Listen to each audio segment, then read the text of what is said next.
यद्यपि ईश्वर का भी आदेश है परस्पर हम उपयोग करें, एक दूसरे का सहयोग करें और जो परोपकार करने वाले हैं उनको उचित मान सम्मान और सहयोग करें, ये आदेश है।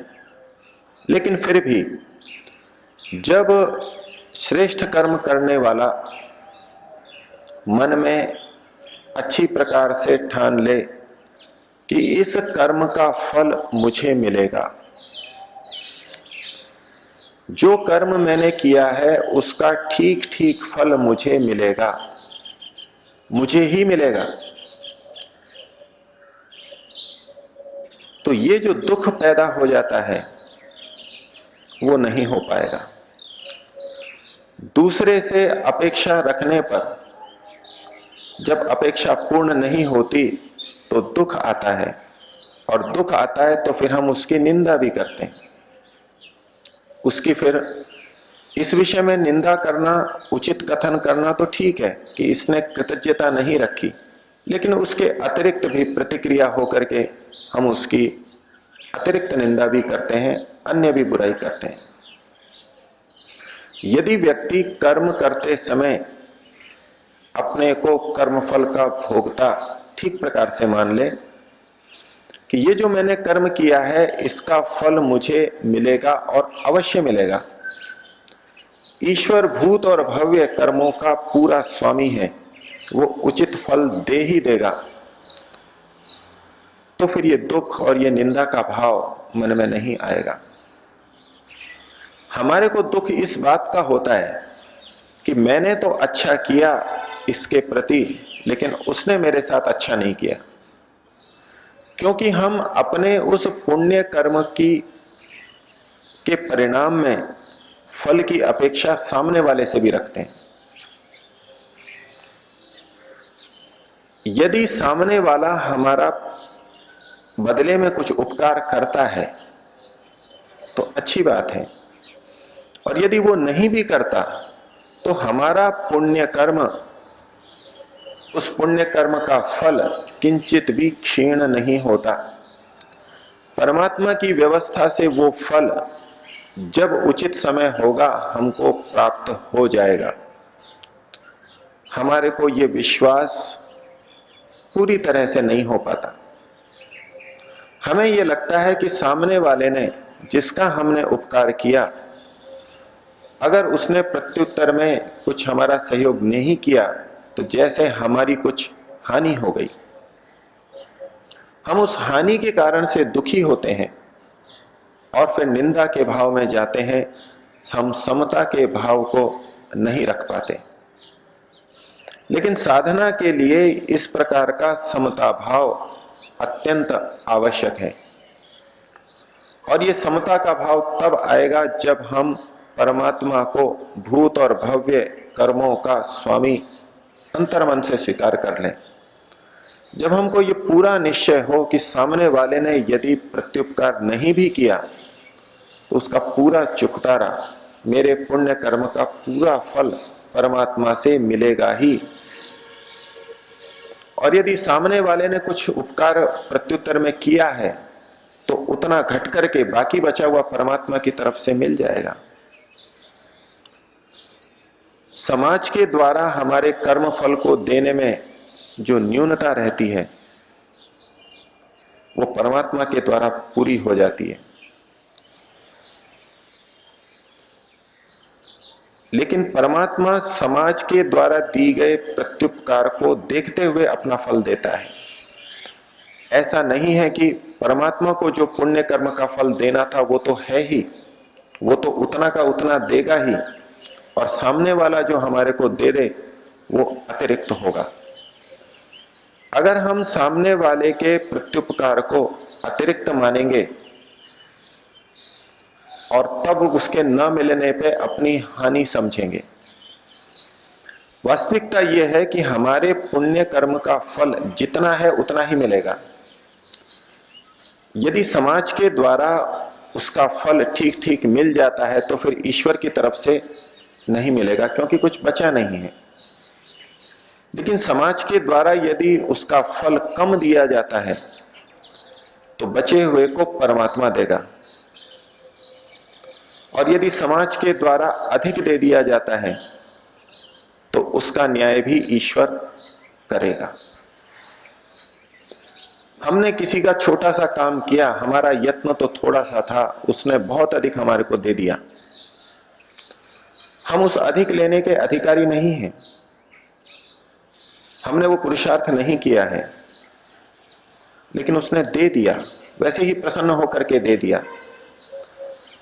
तो ऐसे में अतिरिक्त सहयोग लेना वो कहीं ना कहीं आगे ईश्वर की व्यवस्था से समान किया जाएगा, उसकी क्षतिपूर्ति होगी। जो अतिरिक्त लिया है उसका अधिग्रहण हो जाएगा, उसका हिसाब चुकता होगा। तो जब व्यक्ति ये मानता है कि कर्म फल का निश्चित फल होगा और वो मुझे ही मिलेगा, तो फिर उसको शोक नहीं होता। हम परोपकार करते समय कुछ इस तरह की भावना मन में रखते हैं कि मैंने ये कर्म किया है, इसका फल सामने वाले को मिल रहा है, ये उसके परिणाम हैं। हमने कुछ किया और दूसरे का हित हो गया या अहित हो गया, ये उसके परिणाम हैं। सामने वाले का खाता अलग चल रहा है और हमारा खाता अलग चल रहा है। हमारे कर्म से सामने वाले के खाते में परिवर्तन नहीं आएगा और सामने वाले के हमारे प्रति किए गए गलत व्यवहार से हमारे खाते में परिवर्तन नहीं आएगा। तात्कालिक रूप से न्यूनाधिकता हो सकती है, लेकिन उसकी अंततोगत्वा परिणति, पूरा हिसाब ईश्वर की तरफ से होगा। ये जिस दिन व्यक्ति के मन में अंदर तक बैठ जाए तो फिर अपेक्षा के पूरा न होने पर दुखी न होगा, नहीं होगा। एक समाजशास्त्री ने समाज के व्यक्ति के दुखों की व्याख्या करते हुए एक दृष्टि दी कि हमारे जो दुख हैं वो अधिकतर अपेक्षा रखने के कारण से हैं। हम दूसरे से कुछ न कुछ अपेक्षा रखते हैं। समाज के शिष्टाचार में वो अपेक्षाएं रखी भी जाती हैं, एक दृष्टि से उचित भी हैं। बच्चे माता पिता से कुछ अपेक्षा रखते हैं, वृद्ध माता पिता अपने युवा बच्चों से कुछ अपेक्षा रखते हैं। शिष्टाचार की दृष्टि से उचित भी है, होना चाहिए समाज के लिए। लेकिन जब ये अपेक्षा पूरी नहीं होती तो दुख और क्लेश पैदा होते हैं।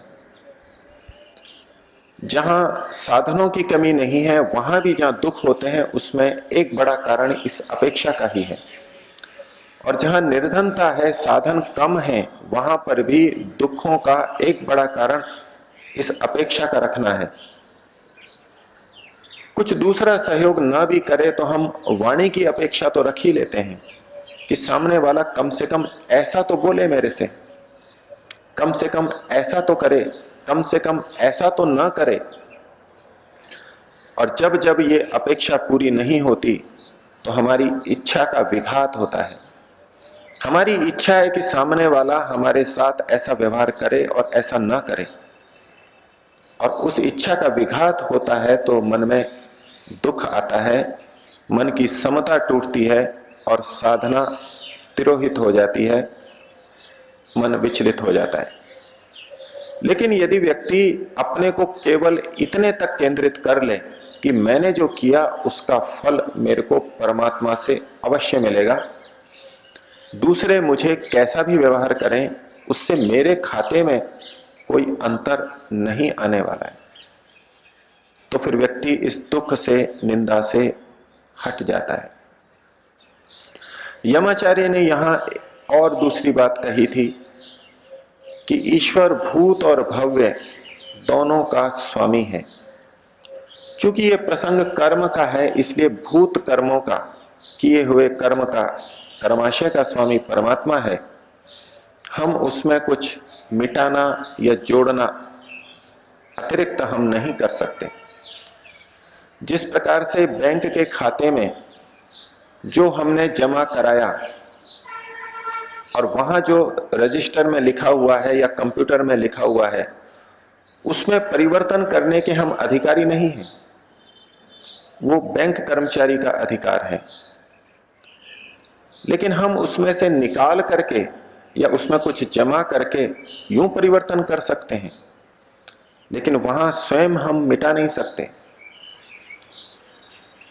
इसी प्रकार कर्माशय में वो परमात्मा का अधिकार है और हम जो चीज लिखी जा चुकी है उसको ऐसे बदल नहीं सकते। और भविष्य में जो हमको फल मिलेगा वो भी परमात्मा की व्यवस्था से मिलेगा। स्वामी दयानंद जी ने सत्यार्थ प्रकाश में एक बात लिखी कि जीवात्मा कर्म फल भोगने में कुछ स्वतंत्र भी है। कर्म के संदर्भ में एक सिद्धांत हम सबके मन में है कि मनुष्य कर्म करने में तो स्वतंत्र है, लेकिन फल भोगने में परतंत्र है। कर्म करने में स्वतंत्र है, फल भोगने में परतंत्र है। यहां भी भव्य के लिए कहा गया कि वो परमात्मा उसका स्वामी है। ईशानम भूत भव्यस्य। और भविष्य का भी स्वामी परमात्मा है, हमको केवल वर्तमान कर्म करना है। लेकिन महर्षि दयानंद इसमें थोड़ा सा संशोधन करते हुए लिखते हैं कि मनुष्य कर्म के फल भोगने में कुछ स्वतंत्र भी है, अर्थात परतंत्र भी है लेकिन कुछ स्वतंत्र भी है। ये स्वतंत्रता का भाव क्या है वो हमको समझना चाहिए। परमात्मा जो हमको कर्म फल देता है वो जाति, आयु और भोग के रूप में देता है। हमको मनुष्य जाति दी, हमको पशु जाति दी, हमको पक्षी जाति दी, ये जाति प्रदान की। और उस जाति के अनुरूप, कर्म फल के अनुरूप हमको आयु भी दी। ये जाति 10 दिन का जीवन जीती है, ये 100 वर्ष का जीती है, ये 20 वर्ष का जीवन जीती है। जाति, आयु और साथ में भोग, उस शरीर, उस जाति से अनुकूल जो भोग है, खाद्य सामग्री है, अन्य चीजें हैं, वो भी प्रदान की। ईश्वर के द्वारा कर्म फल इस स्थिति तक हमको दे दिया गया। लेकिन अब इसके बाद में हम उसका क्या उपयोग करते हैं, ये फिर हमारी स्वतंत्रता पर निर्भर करता है। जैसे किसी व्यक्ति को कार्यालय से वेतन दे दिया गया, एक साधन दे दिया गया, कुछ रुपए दे दिए गए, ये उसको फल के रूप में दे दिया गया। लेकिन कार्यालय उस व्यक्ति को सुख या दुख के रूप में कुछ नहीं देता, वो साधन सामग्री प्रदान करता है। अब उस व्यक्ति का कार्य फिर से प्रारंभ होता है। उस धन का, वेतन से प्राप्त धन का क्या उपयोग कर रहा है, उसका उपयोग करके वो परिवार को सुखी भी कर सकता है और उस धन का दुरुपयोग करके, नशे में उड़ा करके, जुए में उड़ा करके दुख भी पैदा कर सकता है। मेहनत तो दोनों व्यक्तियों ने समान की थी, कार्यालय में काम दोनों ने किया था, वेतन भी समान मिला, लेकिन फल की परिणति, सुख और दुख जो अंतिम है, वो केवल साधनों के मिलने मात्र से नहीं होती। वहां फिर इस आत्मा का कर्तृत्व विद्यमान है। ईश्वर ने हमारे पुण्य कर्मों के अनुसार शरीर दे दिया, अच्छी बुद्धि दे दी, अच्छा परिवार दे दिया, अनुकूल परिस्थिति दे दी। इतने मात्र से हमको सुख हो जाएगा ये अनिवार्य नहीं है। अब फिर हमारा कर्म प्रारंभ हो जाता है कि इस उपलब्ध श्रेष्ठ साधनों का मैं कैसे उपयोग करता हूं। अच्छी बुद्धि के होते हुए, अच्छे शरीर के होते हुए भी व्यक्ति अपने गलत व्यवहार से दुखी होता है, हो सकता है। अच्छे परिवार वालों के होते हुए भी अपने गलत व्यवहार से, गलत आचरण से दुखी हो सकता है, दुखी होता है। तो जो साधन परमात्मा के द्वारा मिले हैं उसका अब हम कैसे उपयोग कर रहे हैं, ये हमारे ऊपर फिर निर्भर करता है। तो इस दृष्टि से हम कर्म फल के भोगने में कुछ स्वतंत्र भी हैं और पिछले कर्मों को भोगते हुए हम नए अच्छे कर्म या बुरे कर्म फिर से पैदा कर सकते हैं, करते हैं। तो जब हमारे को ये बोध हो जाएगा कि मैंने अच्छे कर्म किए, लेकिन कर्म का फल परमात्मा के द्वारा दिया भी गया है, फिर उससे सुख और दुख का लेना ये फिर मेरे ऊपर निर्भर है। कोई व्यक्ति ये निंदा करने लगे कि हम दोनों एक ही कार्यालय में कार्य करते हैं, लेकिन इसका परिवार सुखी है और मेरा परिवार दुखी है, इसके परिवार में संपन्नता है, मेरे परिवार में दरिद्रता है, धन और कहीं से नहीं आ रहा है, उतना ही धन है, और इसको देख करके वो कार्यालय को दोषारोपण करे कि इन्होंने ठीक फल नहीं दिया, इन्होंने गलत फल दिया, कार्यालय की निंदा होगी। कार्यालय ने तो समान रूप से दोनों को वेतन दिया था। इसी प्रकार से परमात्मा ने हमारे भी शुभ कर्मों के अनुसार हमको ठीक स्थितियां प्रदान कर दी हैं। अब फिर भी हम दुखी होते हैं तो इसको परमात्मा की निंदा नहीं करनी, परमात्मा को दोष नहीं देना, इसमें हम समझें कि हम ही ने कुछ गलत किया है। परमात्मा की तरफ से ठीक ठीक फल हमको मिला, क्योंकि वो भूत और भव्य इसका पूरा स्वामी है। जितना वो देना चाहता है उतना अवश्य देता है, और जो वो नहीं देना चाहता उसको हम ले नहीं सकते। इतना पूरा नियंत्रण और स्वामित्व उस परमात्मा का है। और यदि हम अपने जीवन में शुभ कर्मों को करते हुए भी दुख देख रहे हैं और दूसरों को बुरे कर्म करते हुए भी सुखी देख रहे हैं, तो हम निंदा के भाव में न चले जाएं।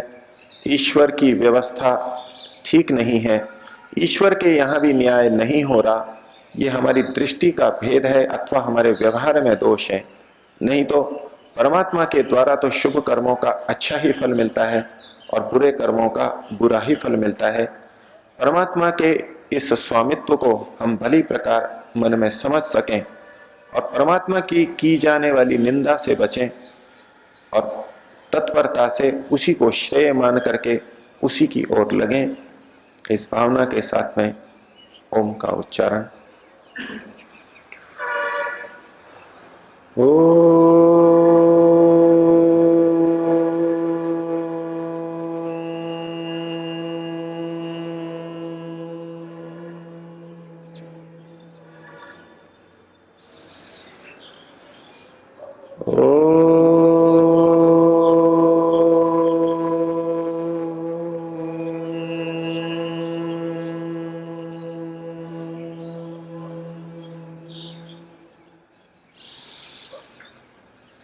ओ